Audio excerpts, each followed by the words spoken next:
Most film fans probably have that one subgenre that they have an almost inexplicable love for. Maybe you're partial to mafia films, costume dramas, slashers, be it whatever. Well, my favorite subgenre is by far the time travel subgenre of sci-fi.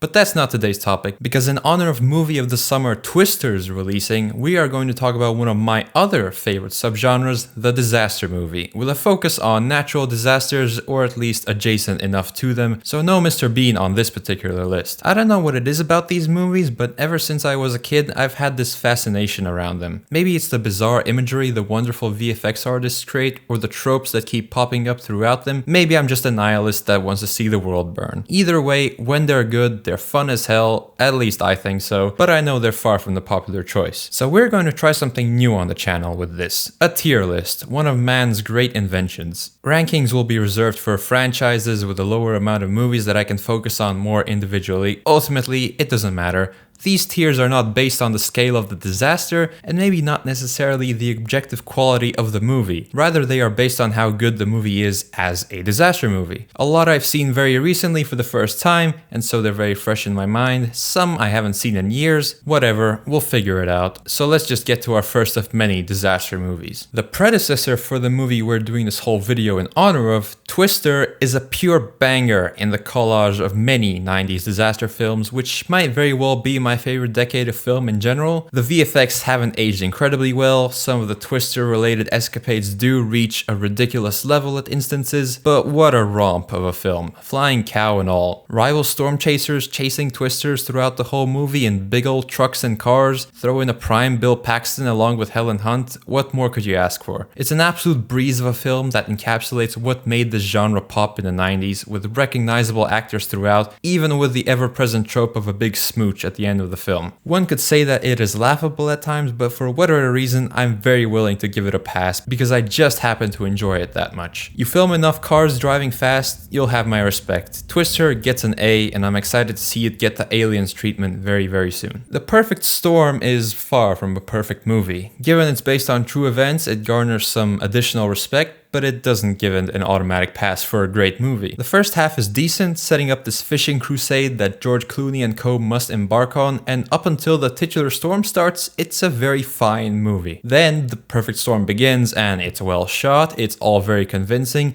it's very wet. Wet again.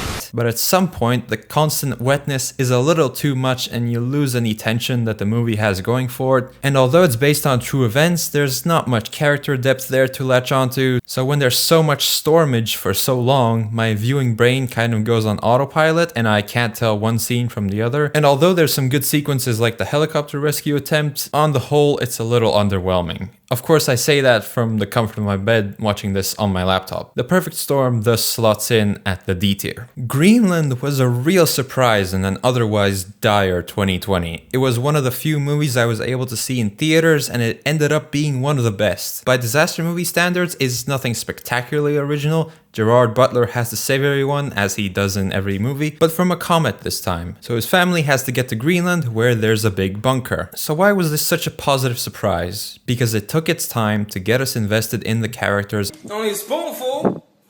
And frankly, that's something a lot of disaster movies don't really bother with. There's so many scenes filled with tension, the family keeps getting separated, and you feel for them, and you want them to make it on time, and the reunions and Jerry Butler. You can criticize his choice of movies, but he never phones it in. I really enjoyed Greenland, and surprisingly enough, we're getting a sequel at some point, so Greenland slots in at the A tier. The oldest movie on this list with a classic 70s title, The Poseidon Adventure, was a decent enough surprise. Not that it's the first disaster movie to ever be made, there's plenty more that you or I haven't heard of, but it's a solid effort for its time. It's a little hard to take seriously with Leslie Nielsen appearing as the captain, at which point I thought I was about to witness Airplane on a boat, or even the crook himself, Grandpa Joe, but this was a fun little adventure. It has those disaster movie tropes of the core group being killed off one by various happenstances as they scale the capsized boat, and the whole movie is basically that one boat level in Uncharted 3, but everyone's older because they're on a cruise. Sure, it's a little dated, but it has some decent effects and a well-rounded cast, so it gets by enough to land in the C tier. And of course, Poseidon is a direct remake of The Poseidon Adventure, and although it might be an unpopular opinion, I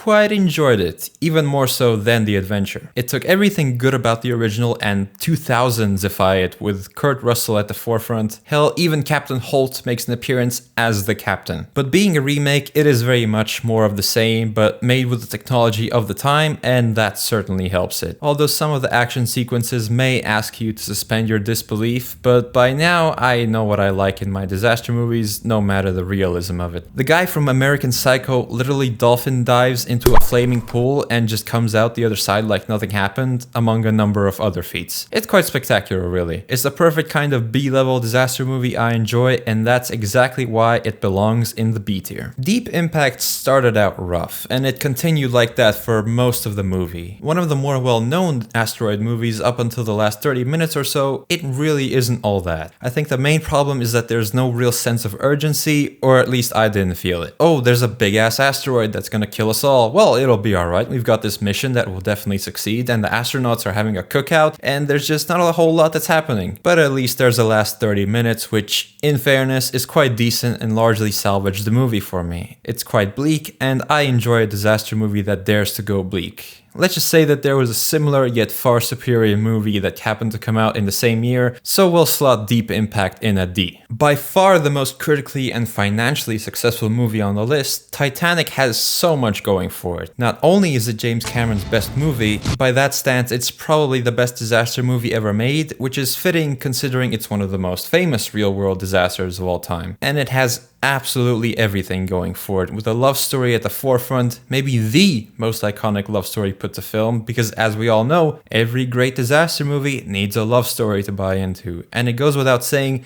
the actual disaster part of the film is an absolute all-timer. I still cringe every time this particular scene plays out, but the thrills are just as apparent. James Cameron went full-on dictator mode to make this movie happen, and the whole sinking of the ship was so good that he had to do it again 25 years later. Titanic has aged incredibly, and it is everything that a more upper-class disaster movie should aspire to be. And this is an easy S tier. When a movie starts off with found footage, often enough that's a bad sign, and Into the Storm is no different. But they don't stick to it for the run of the movie, so it doesn't even flow well. There's nothing inherently wrong with this movie, there's just nothing to make it stand out amongst this pool of disaster movies. For whatever reason, I thought this movie had a very low budget, so at least the effects were impressive.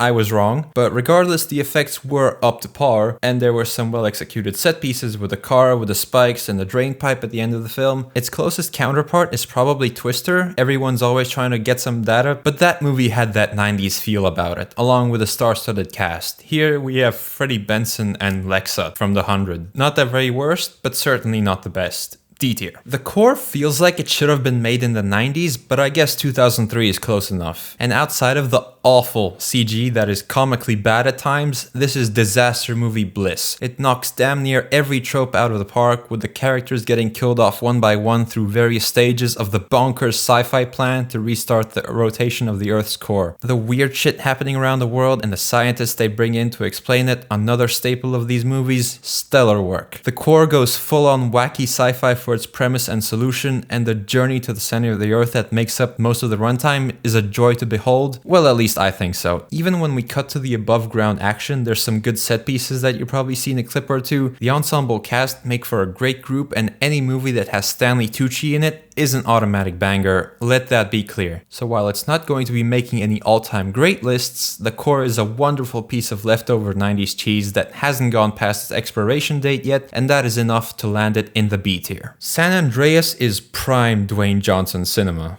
The Rock fighting earthquakes, few things are a better formula for success, because this ticks all the boxes for a 2010s disaster piece. There are some awesome set pieces such as the helicopter rescues or the various earthquake scenes, my favorite being Dwayne drives a boat up a tsunami and Mr. Fantastic gets exactly what was coming to him in one of the most satisfying deaths in disaster movie history.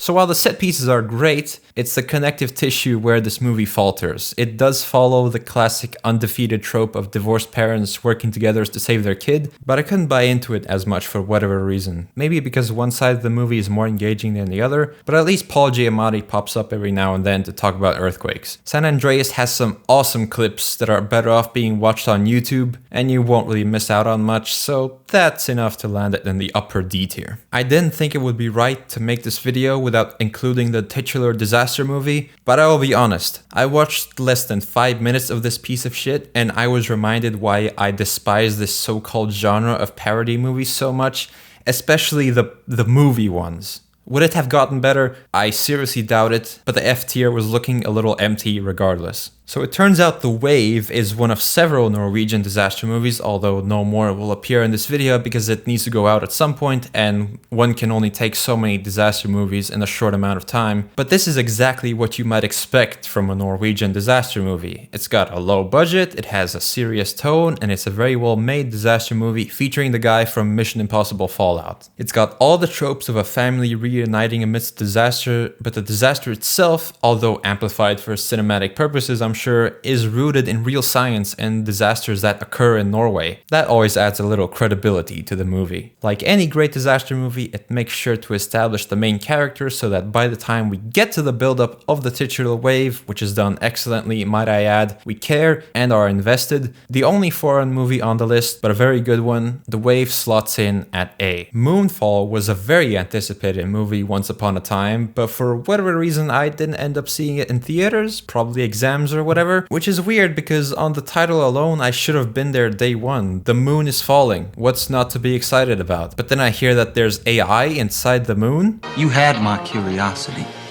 but now you have my attention. Well, as soon as it showed up on digital, I was there and I was not disappointed. Watching it fold out like an out-of-control Arthur C. Clarke novel was a joy, but even I must admit that it goes a little too far in some regards. And the sequel tease was pretty terrible, but on the disaster front, well, it's Roland Emmerich. He's going to deliver the goods. The few scenes that we do get of the moon pulling up everything on Earth as its orbit gets smaller and smaller are bonkers and look equally spectacular, but some of the story goes too far to the point of no return, and this is what holds it back from being in a higher tier. So this one will go in the C tier. Dante's Peak, well, it's in the title. It's peak. Like many disaster movies, it's a tale of two halves. The first half is a textbook disaster movie. It's basically Jaws if instead of a shark, it was a volcano. The town needs to stay in business for the big investors, so no one ends up listening to the experts. In this case, volcanologist Pierce Brosnan. All sorts of weird things start happening and it all points to an eruption until right at the halfway mark, bang! The eruption happens and the entire second half is a non-stop thrill featuring incredible special effects, a lot of them actually miniatures, and Pierce Brosnan and Linda Hamilton have to get through increasingly difficult trials put forth by the volcanic eruption. There may not be anything that particularly stands out about Dante's Peak, it's just a perfect representation of the late 90s disaster movie. It has the tropes, it has the default love story that most of these have, it's a perfectly serviceable B movie, and for that it slots in at the B tier. Geostorm was nothing short of a disappointment. You could not escape this trailer, and me being a fan of disaster movies, I wanted very much to see this seemingly beefed up day after tomorrow with crazy weather. And instead of a constant onslaught of increasingly ridiculous weather phenomena like the movie should have been, we don't even get the titular Geostorm. Only tidbits like tornadoes in Mumbai, a tsunami in Dubai. This is what happens when you don't get Roland Emmerich to direct your big disaster movie. Instead it's some bullshit government conspiracy thing, and I think Ed Harris wanted to cause the Geostorm to save his family legacy. Oh no, that was National Treasure 2, a much better movie. I haven't seen this movie in a few years, and I hope you haven't either, because not even Jerry Butler could save this disaster. Outside of a few clips, you're better off looking on YouTube.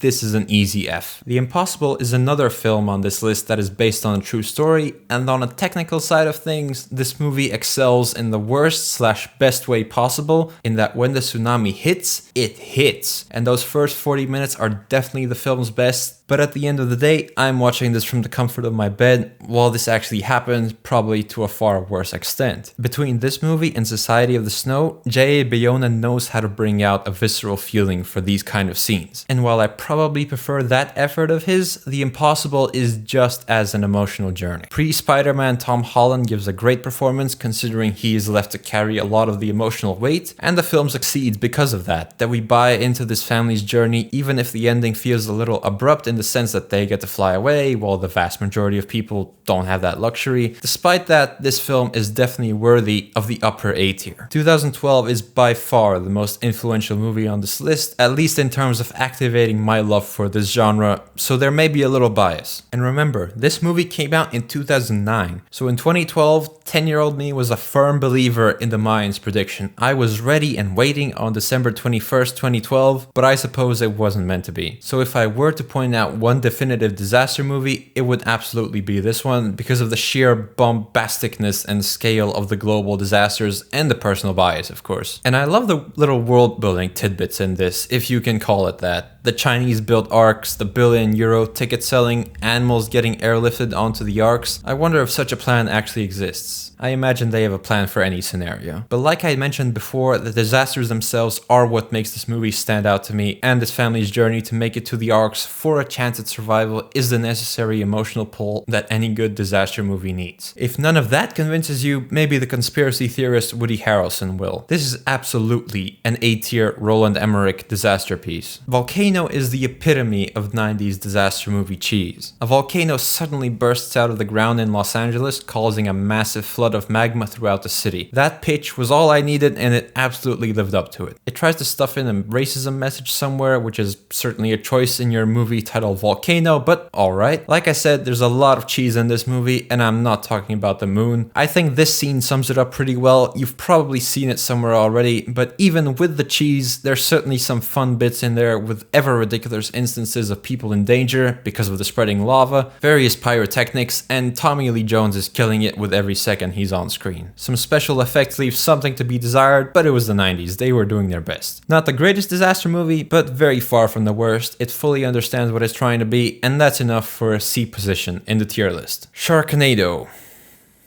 Yeah. I couldn't finish this one either. The less said about it, the better. I know, I'm not supposed to like Don't Look Up. It's very obvious and self-insistent on what it's trying to say about climate change and whatnot, but I didn't really mind it. Rarely do we get ensembles as comically large as this, and it gave us President Meryl Streep. For that alone, it warrants a decent rating. It's a silly movie by a silly director, and that's not the worst thing in the world, and I have to give it props for how utterly bleak it is towards the end, and I'm not sure if there's many disaster movies out there quite as bleak as this, and I love a bleak ending. It was a real mood lifter on the Christmas Eve morning I watched it. It's far from your standard disaster movie, other than of course the ever-present trope of no one ever listens to the scientists, highbrow disaster film if you will. So overall, it's obvious and in your face, but I had a pretty good time with it. So let's slot it into B. Alongside 2012, The Day After Tomorrow is one of those definitive disaster movies for me. Coincidentally enough, also directed by Roland Emmerich. And this one is a tale of two halves, because the first is a textbook disaster piece. Scientists discover something that's off, weird shit starts happening all over, and bang! Tsunami in New York, and it freezes over. And as for the second half of the movie, ooh, it's cold, we're all very cold. Ah, there's wolves! I feel like it's always wolves that show up in these things. I can't think of another example right now, but wolves just show up in movies where it's cold. Like that Liam Neeson fights a wolf one. I don't enjoy the second half quite as much, although it does have its moments like the aforementioned wolves on the boat, and we're in New York, baby, New York sticks together, but it loses the momentum it had in the first half. But by disaster movie standards, it takes the boxes, it's got the love story, the emotional pull, and in my books, that's enough to land it in the C tier. Gravity is one of the smaller scale disaster movies covered in this video, but it's a disaster/survival movie nonetheless, and probably the best shot one of the lot. The opening long take is spectacular, not even mentioning the VFX work that went into this. Gravity is the type of movie I love for one simple reason. Shit keeps going wrong, and it only keeps getting worse throughout the movie, but Sandra Bullock keeps going anyway. And it's in space. I love most movies that deal with space. Throw some disastrous chaos in there, even better. One shuttle gets damaged, time to get to the ISS. That blows up, okay, gotta get to the Chinese space station. It's not overly complex, it's very character focused, but above all, it's a beautifully shot movie. It's another upper class disaster movie, and it's all the better for it. Stellar sci-fi that somehow worms its way into this video for a disaster-driven plot, this firmly belongs in the A tier. Not even Jon Snow himself could save the half-assed gladiator love story epic attempt that is Pompeii, and I thought this Paul Anderson guy was supposed to be some great director. In fairness, I did watch this on the side while most of my focus was on playing video games, otherwise I doubt I would have made through any of it, but that doesn't make my rating of this any more unjustified. There's nothing to the characters, so by the time the disaster does actually come around, and even that wasn't very good, there's nothing to be invested in. You're better off watching that one episode of Loki. F tier for Pompeii. And to finally round it out, Armageddon is one of my favorite efforts from one of my favorite directors, that being Michael Bay, which should surprise absolutely no one. And nothing can sum up my love for this movie as well as Ben Affleck's infamous story from the commentary track when he asked Michael Bay about the general concept of the movie. I asked Michael why it was easier to train oil drillers to become astronauts than it was to train astronauts to become oil drillers, and he told me to shut the fuck up. So that was the end of that talk. He was like, Ben, just shut up, okay? This is a real plan, all right? I was like, you mean it's a real plan at NASA to train oil drillers? He was like, just shut your mouth. And it's hard to disagree with his criticisms, but that would have been a far worse and unentertaining movie. This is perhaps the single most American movie ever made. NASA, oil drilling, Aerosmith, and a ragtag team of colorful characters have to save the world. If that doesn't scream red, white, and blue, nothing does. On the disaster side of things, this is as good as it gets. Guys are killed throughout the movie in increasingly catastrophical ways. The love story is a very prominent part of the movie, but the relationship between Bruce Willis and Ben Affleck's characters is the true cornerstone of the film. It has a billion scientific mistakes that Chris Hadfield will gladly point out to you. There are so many things wrong with this that I don't even really know where to begin. But this is nothing short of an S-tier disaster movie. So there you have it, 24 disaster movies ranked, although there are plenty more or less well-known ones I didn't feature, but we have to draw the line somewhere. I'll leave this tier list link down below in the description if you wish to make your own, or let me know in the comments what your favorite disaster movies are. Maybe I missed one that you were hoping to see pop up. Otherwise, if you enjoyed the video, make sure to like and subscribe, share with your friends, and I will see you in the next one. Like 8 whole months, as if that's not enough time to learn how to drill a hole. But in a week, we're gonna learn how to be astronauts. 1 whole week? Now you know how to fly into space? I need my guys. Why do you need them? They're the best. Everyone's the best. Why are they the best? I don't know, they just are.